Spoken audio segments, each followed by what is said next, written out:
ഇതിന് താഴെ ഒരു ഗ്രാമമുണ്ട്. ഈ ഗേറ്റ് എന്നേക്കുമായി അടയും. ഇതിനു മുകളിൽ അതിക്രമിച്ച് കിടക്കുന്നവർ ശിക്ഷിക്കുമെന്ന് ഒരു ബോർഡും വരും. അതോടുകൂടി ഈ ഗ്രാമം എന്നേക്കുമായി ഇല്ലാതാകും.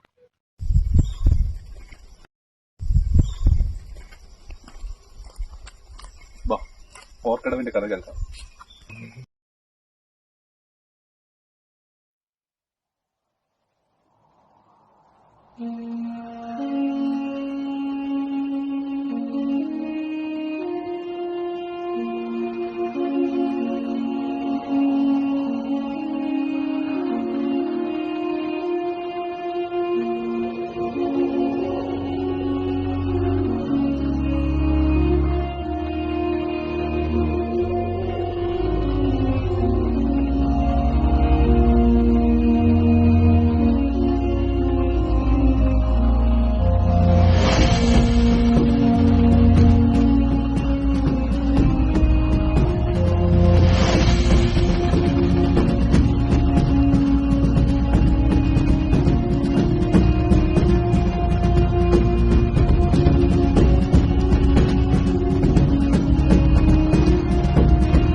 ഈ തോട് കടന്നാണ് നമ്മൾ ഈ ഗ്രാമത്തിലേക്ക് പ്രവേശിക്കുന്നത്.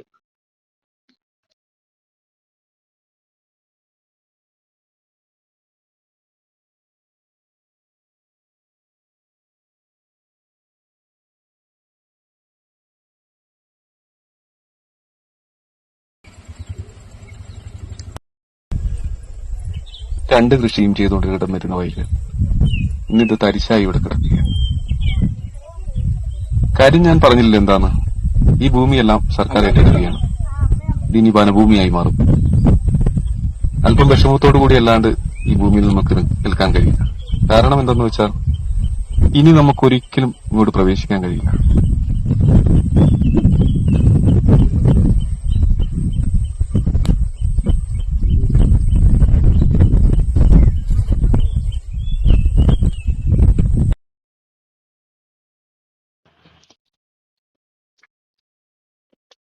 ഇന്ന് ഇവിടുത്തെ അമ്പലത്തിലെ മാസപൂജയാണ്. ഇത് വരും കാലഘട്ടങ്ങളിൽ എങ്ങനെ നടത്തുമെന്ന് സംശയമാണ്.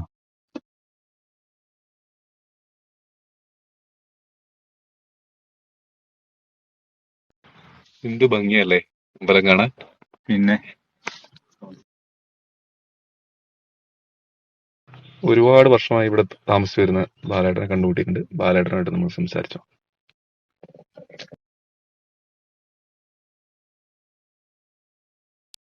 ഇപ്പൊ ബാലേട്ട ഓർക്കടയിന്ന് ഒഴിഞ്ഞു പോകാൻ ഇനി കുറഞ്ഞ നാളേ ഉള്ളല്ലേ? ഞങ്ങൾ ഏതാണ്ടൊക്കെ തീരുമാനമായി പറഞ്ഞു. ഇവിടെ വന്നിരുന്നു. പൈസ കുറച്ചാൾ പൈസ കയറിയിട്ടുണ്ട്. പെട്ടെന്ന് പോവാം. ആണല്ലേ. ബാലേട്ടൻ എന്തോ സ്ഥലമുണ്ട് ഇവിടെ? ഈ സ്ഥലം എന്ന് പറഞ്ഞാൽ വയലും കരയും അടക്കം ഒരു 3 ഏക്കർ എടുത്തുണ്ട്. ആണല്ലേ. ബാലേട്ടൻ എത്ര വർഷമായിട്ട് ബാലേട്ടൻ ഇവിടെ താമസിക്കുന്നത്? ഞാനിവിടെ ഞങ്ങൾ പണ്ട് പുരാതന കാലം മുതലേ ഇവിടെ താമസക്കാരാ. വയനാട്ടിലെ ചെട്ടിമാരം എന്ന് പറയും. എന്നാലും ഏകദേശം നമ്മൾ ഈ കോറക്കുടത്തിന് വന്നിട്ട് എത്ര വർഷമായിട്ടുണ്ടാവും? ഞാനൊരു 70. ഇപ്പം വിഷമമൊക്കെ ഉണ്ടാവൂല്ലേ? പിന്നെ തീർച്ചയായിട്ടും നമ്മൾ ജനിച്ചു കൊടുക്കുന്ന നാട് സ്ഥലമൊക്കെ അത് കിട്ടാൻ ബുദ്ധിമുട്ടാണ്. ഇവിടുന്ന് വിട്ടു കഴിഞ്ഞാൽ ഭക്ഷണം വാങ്ങേണ്ട നിലയായി. കുറഞ്ഞ പൈസ ഇപ്പൊ സർക്കാർ തരുന്നത്. ഒരു മാനദണ്ഡമില്ല. അതായത് 1 സെന്റ് മുതൽ 5 ഏക്കർ വരെ 15 ലക്ഷം രൂപയാണ് ഒരു യൂണിറ്റ് കണക്ക് അവർ കൊടുക്കുന്നത്. അതേ ഏറ്റവും വലിയ നഷ്ടം ബാലേട്ടനല്ല, ബാലേട്ടനുള്ള സ്ഥലം കൂടുതലുള്ള ഏറ്റവും കൂടുതൽ നഷ്ടം എനിക്കാണ്. പിന്നെ വീടും പൊളിച്ചു കൊടുക്കണമെന്നാണ് അവരെ പറയുന്നത്. വീട് ആദ്യം അവർ ഏറ്റെടുക്കാന്നൊക്കെ പറഞ്ഞു. വീട് ഇപ്പൊ പൊളിക്കണമെന്ന് പറയുന്നത്. ആണല്ലേ. തീരുമാനത്തിൽ എത്തിയിട്ടില്ല. അമ്പലത്തിലെ പൂജകളും കാര്യങ്ങളൊക്കെ എല്ലാ മാസം പൂജ, പിന്നെ ഓണം, വിഷു അങ്ങനെ വരും. ഇനിയുള്ള നമ്മൾ ഇനി പൂജയും കാര്യങ്ങളൊക്കെ എങ്ങനെയായിരിക്കും? അടുത്ത പൂജയ്ക്ക് ഇപ്പൊ അവര് പറയുന്നത് നിങ്ങൾ വന്ന് അമ്പലത്തിൽ എല്ലാ വിഷയം ഞങ്ങൾക്ക് തടസ്സമില്ല. പൂജ എന്നാലും പഴയ പോലെ ആ ഇത് എല്ലാവരും കൂടെ ഉള്ള ഒരു സംഭവം ആവില്ല അല്ലേ? പലവരും പല വഴിക്കായി. ഇവിടെയുള്ളവരൊക്കെ പലരും പല വഴിക്കായി. കുടുംബക്കാർ തന്നെ പല വഴിക്കുമായി. കുറച്ച് അകലെയാണ്. ഇപ്പൊ എല്ലാ കാര്യവും ഒരു തീരുമാനമായിട്ടില്ല. ഞാനിപ്പോ ഇവിടെ ഒരു സ്ഥലം നോക്കിയിട്ടുമില്ല. പിന്നെ പൈസ കിട്ടാതെ ഈ പൈസക്ക് നക്കാപ്പിച്ച പൈസക്കൊന്നും ഇപ്പൊ എവിടെയും സ്ഥലം കിട്ടില്ല. ഇത്ര സ്ഥലം ഇട്ടിട്ട് പോകണ്ടേ അല്ലേ? സ്ഥലം ഇട്ടിട്ട് പോകുന്നില്ല. ആദായം ഒരുപാടുള്ള സ്ഥലമല്ലേ അല്ലേ? ആദായമുണ്ട്, നല്ല സൗകര്യ സ്ഥലം, പിന്നെ റോഡായി, ലൈറ്റായി, വെള്ളം എല്ലാ സൗകര്യം ഉണ്ടായിരുന്നു. വന്യമൃഗശല്യം ഭയങ്കരം അല്ലേ? വന്യമൃഗശല്യമാണ് ചെറിയൊരു വിഷയമായിട്ടുള്ളത്. അതിപ്പോ കേരളത്തിൽ മൊത്തത്തിൽ എല്ലായിടത്തും ഉണ്ട്. എന്നാലും ജീവിക്കാൻ അസുഖമായിരുന്നു അല്ലേ? സുഖമാണ്. വിഷമവും സത്യം പറയുന്നത് ഭയങ്കര വിഷമമാണല്ലേ? തീർച്ചയായിട്ടും വിഷമമുണ്ട്. വിഷമം തന്നെ. ഇനിയിപ്പോ ഈ ഗ്രാമം ഇവിടെ ഉണ്ടാവൂല. ഈ ഗ്രാമം ഇവിടെ ഉണ്ടാവില്ല. ഇന്നിപ്പം രാവിലെ വന്നു നിങ്ങളുടെ പൈസ ഏതാണ്ട് റെഡി ആയിട്ടുണ്ടെന്ന് സാറ് പറഞ്ഞു. ആണല്ലേ. അപ്പൊ ഓക്കെ ബാലേട്ടാ, ശരി. എന്നാ ബാക്കി കാര്യങ്ങൾ കുറെ പറയാനുണ്ട്.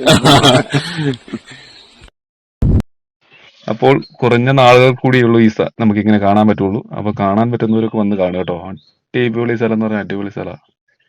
ഇപ്പം നമ്മുടെ ഒരു അഭിപ്രായമാണ്. പക്ഷെ നീ വന്ന് കണ്ടാൽ എല്ലാവർക്കും ഇഷ്ടപ്പെടും. അടിപൊളി സ്ഥലമാണ്.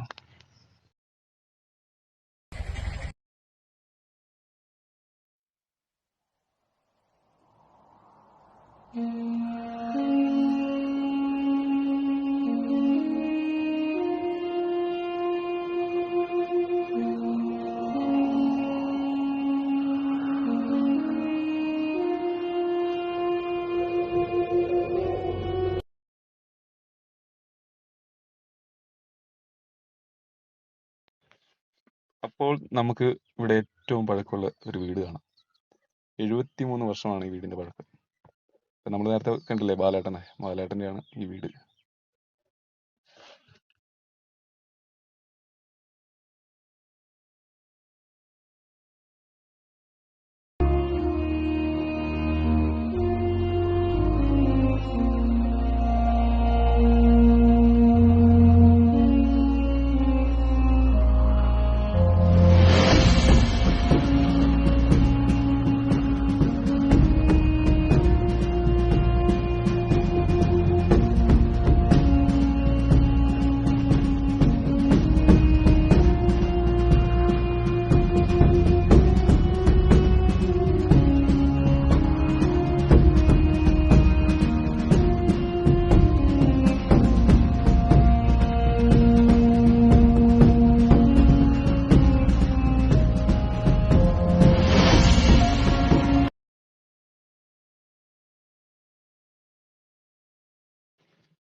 അടിപൊളി വീടല്ലേ? നമുക്ക് ഇത് രസാ കാണാൻ.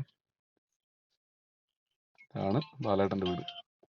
ഇവിടുത്തെ ഏറ്റവും പഴക്കമുള്ള വീടാണ്. 1952 ഇത് പണിതെന്ന് പറഞ്ഞു.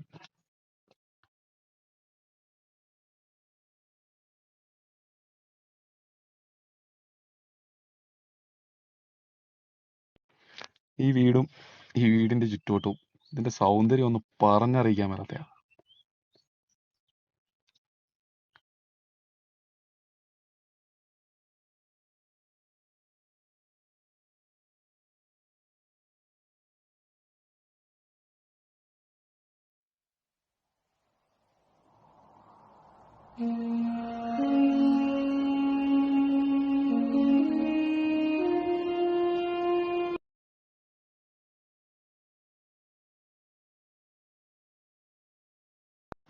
അപ്പം വെറുതെ പറഞ്ഞല്ല കേട്ടോ. ബാലേട്ടന്റെ വീട് പണിതതിന്റെ ഡേറ്റ് നമ്മുടെ ഈ കട്ടിലേന്റെ മുകളിൽ എഴുതി വെച്ചിട്ടുണ്ട്. സൂം ചെയ്ത് കാണിച്ചേ. കണ്ടോ? 1952.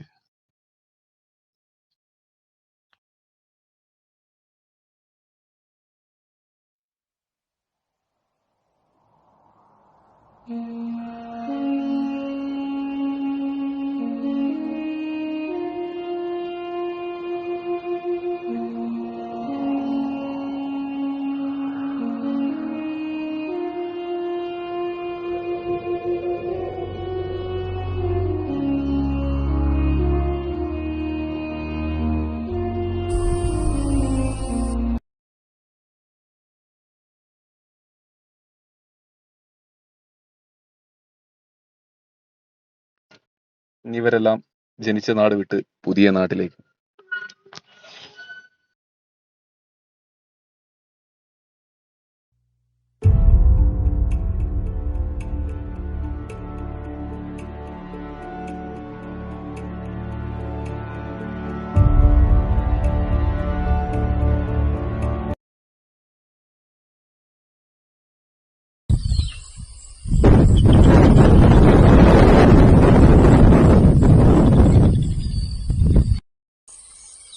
അപ്പോ ഇന്നത്തെ വീഡിയോ നിങ്ങൾക്ക് എല്ലാവർക്കും ഇഷ്ടമായി എന്ന് വിചാരിക്കുന്നു. പുതിയ വീഡിയോയുമായി ഞങ്ങൾ ഉടൻ വരുന്നതാണ്. അപ്പോൾ ഞങ്ങളുടെ വീഡിയോ ഇഷ്ടമായെങ്കിൽ സബ്സ്ക്രൈബ് ചെയ്യുക, ഷെയർ ചെയ്യുക, ഫോളോ ചെയ്യുക.